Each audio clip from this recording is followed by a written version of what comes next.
So, first, I'm going to be talking about the autopsy report essay and how I took, how I kind of understood this essay was she recounts her experiences observing autopsy in the morgue. And she uses very detailed and clinical images to talk about those that she's seeing, like there was drowning men, overdose victims, shooting casualties, and she's describing these all in very good detail.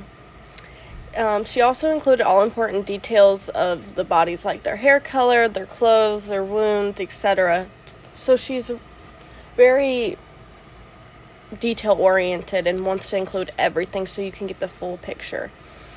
At first, the tone of this was like she was reacting to things with joy and laughter and everything, and then after that she kind of became more calm as the doctors began doing their autopsies and stuff.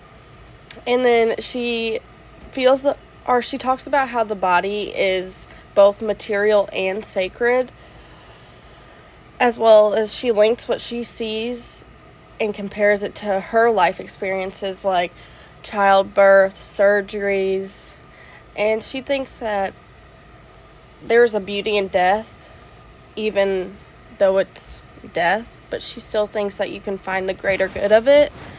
And she uses words like luminous organs and stunning corpses to, include those details of wanting to stand out, but also including everyday experiences and how she knows that the reality of death is your decaying body and violence.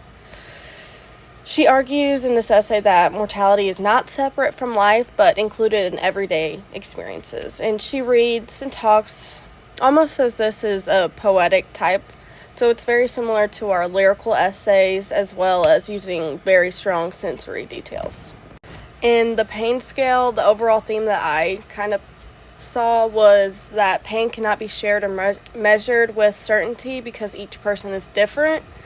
And she explored the difficulty and impossibility of measuring your pain on a standard scale 0 to 10, because when she was asked to rate her own, she questioned the meaning of each of those numbers, the fractions, like what is 0, what is 1, all of those, what do they really mean? And she weaved in her personal experience of her own chronic pain, her father's medical perspective, and then she added in culture and mathematical references to see what those truly mean.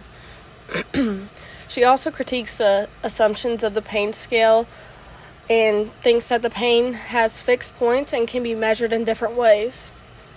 And this essay blends analytic reasoning and lyrical, which we've done a lot of in the past, and it shows pain is both physical and mental.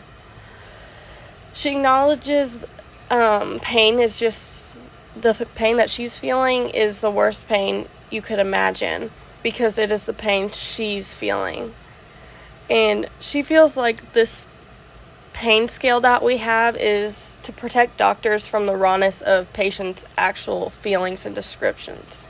So with all that, she uses a lot of imagery and metaphors to describe things and how she feels about this. So she is very personal with this, but also including that lyrical side.